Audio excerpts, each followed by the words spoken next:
Bismillahirrahmanirrahim. Assalamualaikum warahmatullahi wabarakatuh. Alhamdulillah wassalatu wassalamu ala rasulillah wa ala alihi wa sahbihi wa man walah wa taba'a hudah, amma ba'd.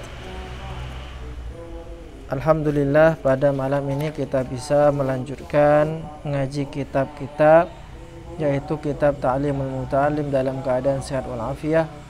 Mudah-mudahan kita senantiasa berada di dalam lindungan Allah Subhanahu wa taala serta diberikan ilmu yang bermanfaat di dunia wa dunya wal akhirah. Kedua kalinya salawat serta salam mudah-mudahan tetap tercurah limpahkan kepada junjungan kita Nabi Agung Nabi Muhammad sallallahu alaihi wasallam. Pada malam ini kita akan membahas tentang menghormati putra guru. Ya, ini adalah terusan dari pembahasan kita, yaitu menghormati guru. Termasuk di dalam menghormati guru yaitu menghormati anak-anaknya atau putra-putranya. Di halaman 36 kita baca Bismillahirrahmanirrahim. Qala al-musannif rahimahullah wa nafa'ana bihi wa bi'ulumihi fid dharain amin. Wa min tauqirihi, lan iku setengah sangking mulia akan guru. Tauqiru auladihi, utawi mulia akan putrane guru. Waman lan wong ya ta'allaku kang gumantungan sapa man, atau ya ta'allaku kang kegandengan sapa man bihi kelawan guru. Termasuk dari memuliakan guru yaitu memuliakan putra-putranya serta orang-orang yang punya hubungan dengan guru tersebut.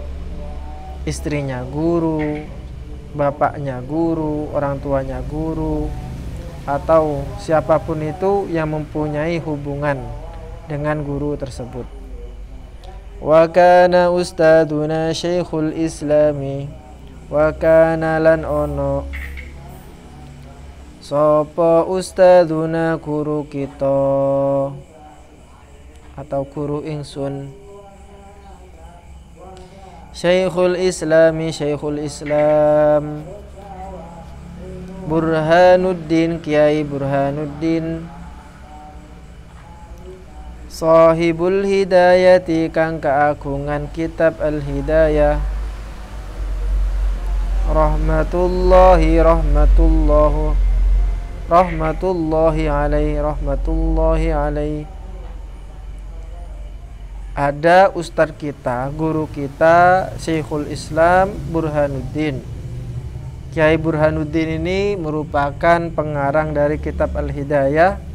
Mudah-mudahan rahmat Allah senantiasa diberikan kepada beliau. Iku yahki nyeritakan sopo syekh anna wahidan satuhune wong siji min kibari a'immati Bukhara, saking agung-agungi pira-pira imam negara Bukhara. Saking agung-agungi pira-pira imam negara Bukhara iku kana ono sapa wahid, ono iku ya jeli sulungguh sapa wahid,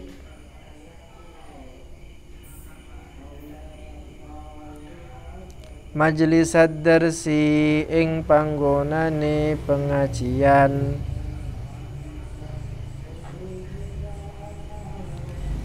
Wa kana lan ono sapa wahid,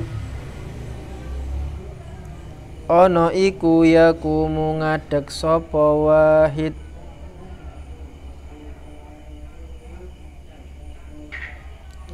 fi khilalid darsi ing dalam sela-selane pengajian.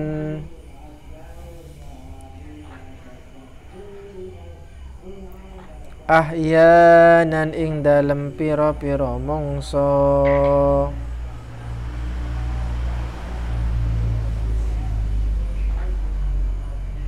Wasa'alulan padha takon sapa wong akeh hu ing wahid anhu saking oleh ngadeg. Diceritakan bahwa ada seorang yang termasuk dari ulama besar di negara Bukhara. Negara Bukhara itu sekarang negara Tantan itu. Imam Bukhari pun juga dari Bukhara ini. Nah, beliau ketika menghadiri majelis pengajian, terkadang beliau itu berdiri ketika pengajian sedang berlangsung. Jadi ngaji gitu, kemudian moro-moro berdiri, kemudian duduk lagi. Sehingga ini mengundang pertanyaan dari orang lain. Wasa'aluhu, kemudian orang-orang itu bertanya kepada orang tadi, kepada ulama tadi, perihal apa yang dilakukannya. Wa yaqulu lan ngendika sapa wahid inna bana ustadi satuhune putrane guru ingsun iku yalabu dolan sapa ibnun ma'asibiyani sertane piro-piro bocah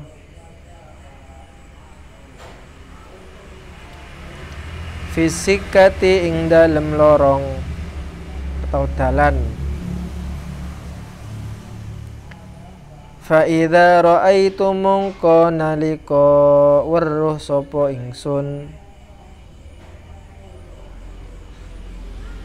hu ing ibn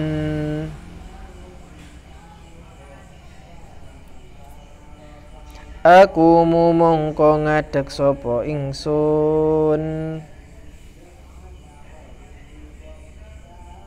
lahu krono ibnun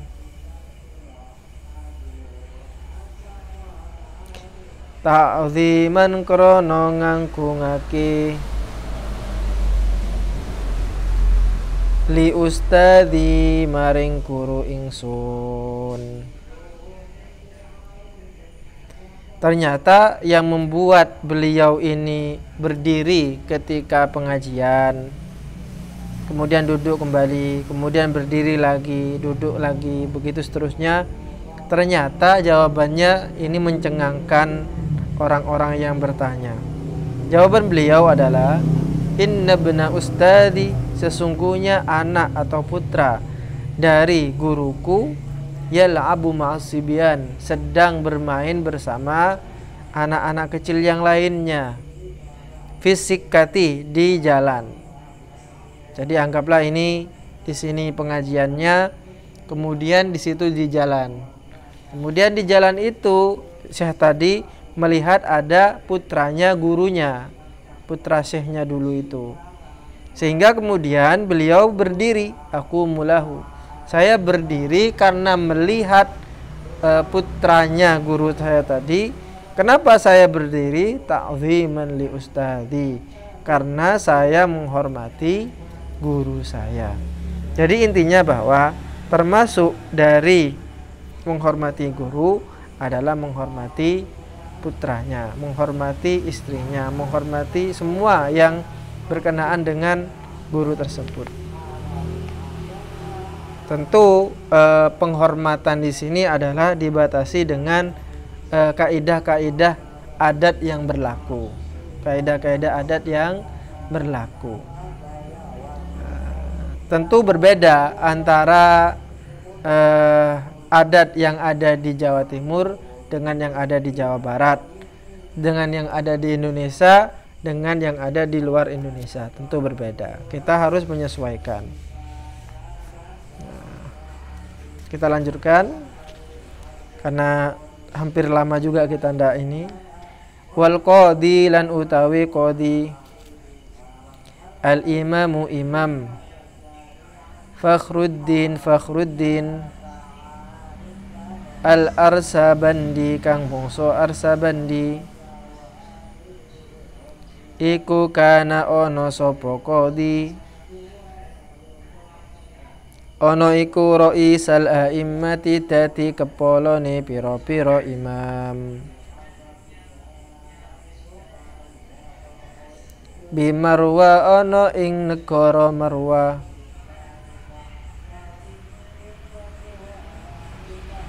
wa kana lan ono sapa as-sultanu sultan itu raja atau sultan ono iku ya tarimu mulia akan sapa sultan hu ing qadi ghayatul ihtirami kalawan katuke mulia akan wa kana lan ono sapa qadi ono iku yaqulu ngendika sapa qadi innama angin pastene nemu wajatus innama angin pastene nemu sapa ingsun innama wajatu angin pastene nemu sapa ingsun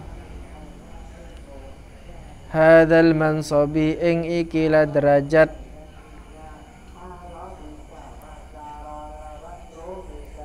bihurmatil ustadi sebab mulia akan guru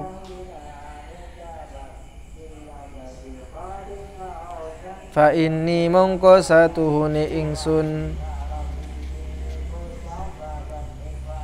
iku kuntu ana sapa ingsun ana iku akhdimu ngelateni sapa ingsun ustadi ing guru ingsun al-qadi kang dadi qadi al-imama kang dadi imam Aba Yazida rupane Kiai Aba Yazid ad-Dabbusi kang bangsa Dabbus wa kuntu lan ana sapa ingsun iku akhdimu ngelateni ingsun hu ing ustadi wa atbakhu lan masaaki sapa ingsun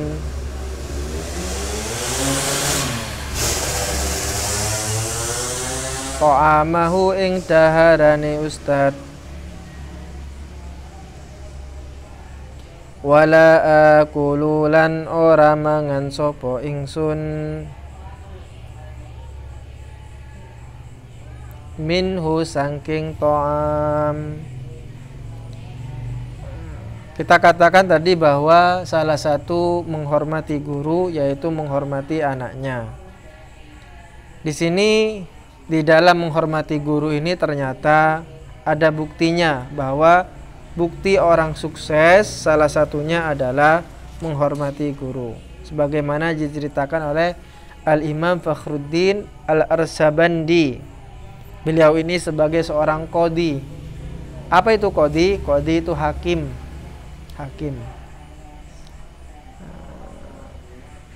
Nah, beliau ini sebagai kana raisal a'immati bi Marwa, menjadi ketuanya qadi, ketuanya para imam di negara Marwa.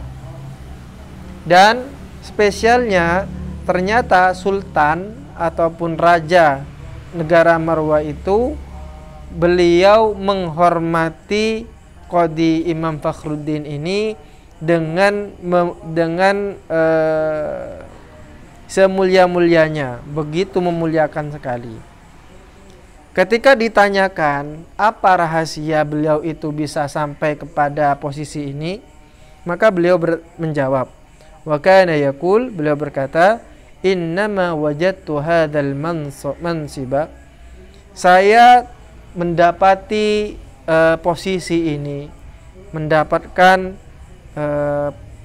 posisi yang semacam ini, menjadi ketua para imam, menjadi ketua para hakim, bahkan kemudian disegani, dihormati oleh raja ketika itu. Sebabnya satu, yaitu bihurmatil ustadzi, karena dulu saya menghormati guru saya. Bagaimana cara beliau ini menghormati gurunya? Fa inni kuntu akhdimu ustadzi, saya sesungguhnya memuliakan guru saya, kemudian saya menghaddamkan diri. Apa menghaddamkan itu? Menjadi pelayan guru saya yang bernama Imam Aba Yazid Ad-Dabbusi. Bagaimana bentuk penghaddamannya, bentuk pelayanan beliau? Wa kuntu akhdimuhu, dan saya memuliakan beliau, berhaddam kepada beliau dengan cara wa atbakhu ta'amahu, yaitu saya masak masakan kepada beliau, artinya dia yang masakin untuk gurunya. Wala akulu minhu, dan saya tidak makan dari apa yang saya masak itu. Nah, tentu ini sesuai konteksnya ya. Konteksnya di tempat itu mungkin ketika itu jika makan makanannya guru dianggapnya lancang mungkin. Tapi di kita apalagi makan sisa guru dalam rangka untuk tabarukan. Tabarukan artinya mohon barokah, tidak apa-apa. Sampian di Manarul Quran contohnya ada acara, Gus Wadud hadir. Gus Wadud kan tentu adalah guru kita semua. Nah, ketika beliau makan kue satu misal, dan ternyata kuenya ini masih ada sisa, kemudian sampean makan, ya tidak apa-apa. Bukan berarti kemudian menyalahi apa yang ada di kitab ini, tidak. Karena sesuai dengan konteksnya, sesuai dengan tempatnya. Kalau dulu itu santri-santri dulu itu mereka berebut makan sisa guru. Bukan berarti kekurangan makanan, tidak. Tapi dalam rangka untuk mendapatkan barokahnya. Apakah boleh, Ustaz? Ya boleh, tidak apa-apa. Tidak apa-apa.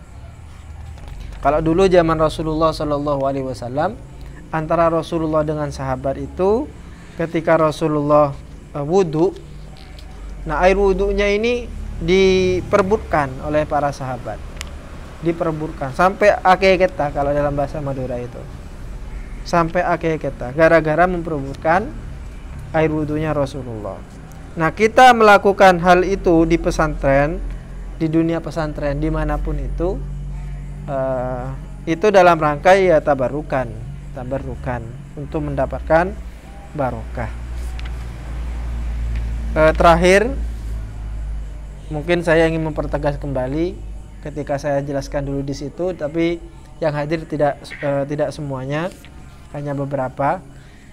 Bukti bahwa seorang yang berkhidmah kepada guru itu kemudian membawa kesuksesan, ya ini bukan saya dalam rangka untuk meninggikan diri, enggak, tapi ini supaya sampean kemudian menjadi pelajaran buat sampean dan bisa dipraktekkan.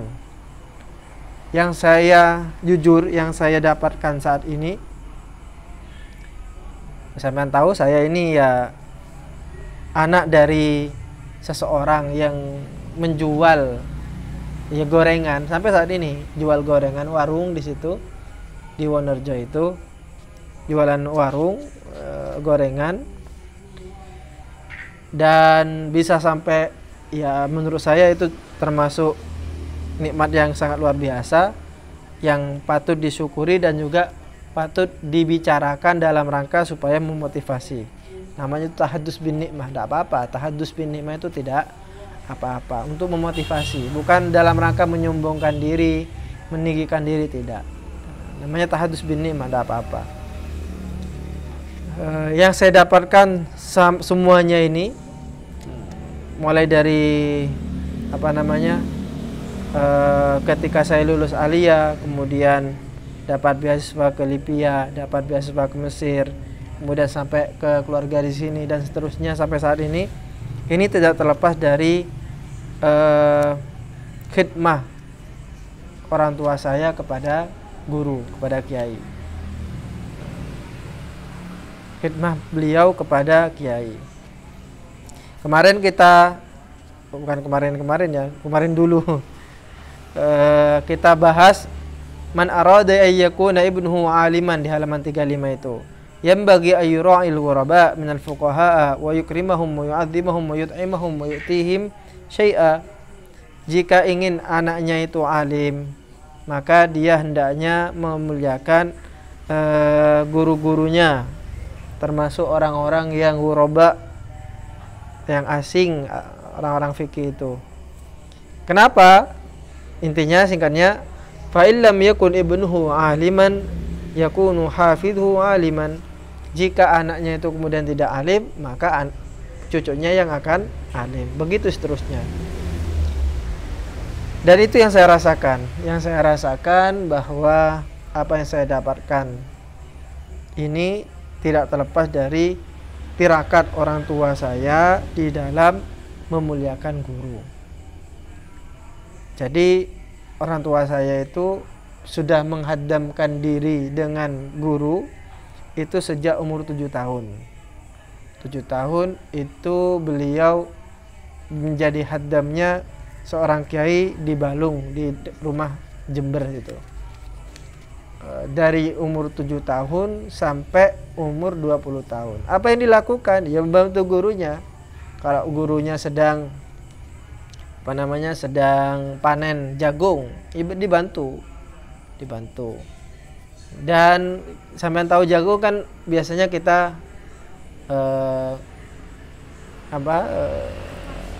ngupas itu ya pakai tangan itu satu-satu gitu.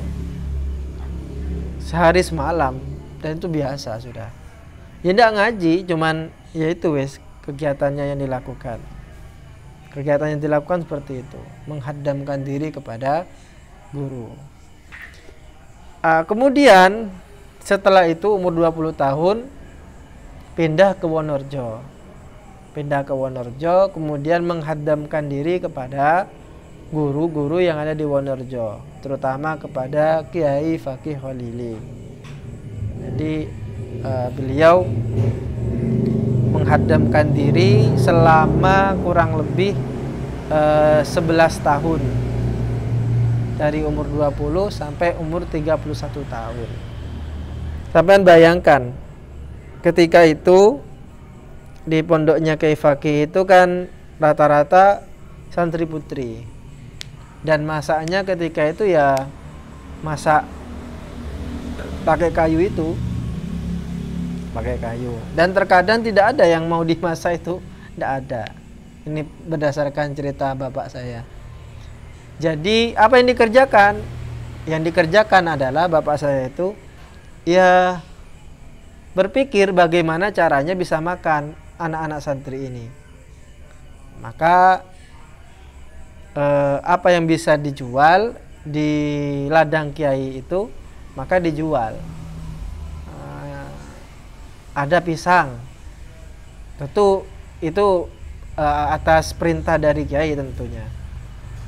Ada pisang, disuruh dijual. Ini dijual jalan dari Wonorejo ke pasar Sukodono, jalan itu. Nanti dijual di pasar Sukodono itu, baru setelah itu dapat uang. Dari uang itu dibelikan beras, digotong dari Sukodono ke Wonorejo. Nyampe di Wonorejo, apakah diem? Enggak, masakan. Masak sudah. Masak ya untuk santri-santri, ya masak untuk kiai, untuk keluarga kiai. Ya seperti itu. Terkadang karena ketika itu tidak seperti saat ini ya, makanan sekarang kan berlimpah ruah. Kalau dulu serba kekurangan. Terkadang ketika sudah masak dan sudah dimakan semuanya, tidak ada yang tersisa. Sehingga bapak ini tidak sempat makan, ya sudah, tidak makan. Apalagi ketika ngingonen mbi kalau bahasa Bandoranya itu. Jadi mengembalakan dombanya kiai. Jadi banyak dombanya itu. Ya, tidurnya di mana? Ya di kandang itu sudah. Ini domba, ini kandang. Begitu seterusnya. Yang sering itu adalah menjualkan kelapanya kiai ke Sukodono. Jalan itu dipikul. Ada kadang 10 kelapa dipikul. Dipikul ke sana, kemudian balik. Intinya selama mondok mulai dari umur 7 tahun sampai 31 tahun itu benar-benar mengabdi, nggak ngaji sama sekali. Makanya kan nggak begitu bisa. Paling cuma bisa baca Al-Quran saja. Kenapa? Ya? Karena itu niatnya adalah mengabdi dan cita-citanya simpel. Apa cita-citanya? Cita-citanya itu supaya anaknya sukses, itu saja. Yang diinginkan itu anaknya sukses, itu aja. Tidak menginginkan saya sukses, enggak. Bapak saya itu maksudnya tidak ingin beliau sendiri itu sukses, enggak. Ya kalau sampean lihat kehidupan bapak saya ya dari dulu sampai sekarang ya begitu-begitu saja. Tapi apa yang dititipkan ya bagaimana anaknya itu bisa sukses melalui jalur itu, jalur pengabdian kepada kiai. Sampai saat ini mengabdi. Nah, saya ceritakan ini bukan dalam rangka apa, tidak, tapi sekali lagi supaya sampean termotivasi bahwa apa yang dikatakan di dalam kitab ini itu benar real saya rasakan. Benar-benar real saya rasakan ini. Itu saja mungkin yang bisa kita bahas. Mudah-mudahan bermanfaat. Wa akhiran wallahu muwaffiq ila aqwamit thoriq. Assalamualaikum warahmatullahi wabarakatuh.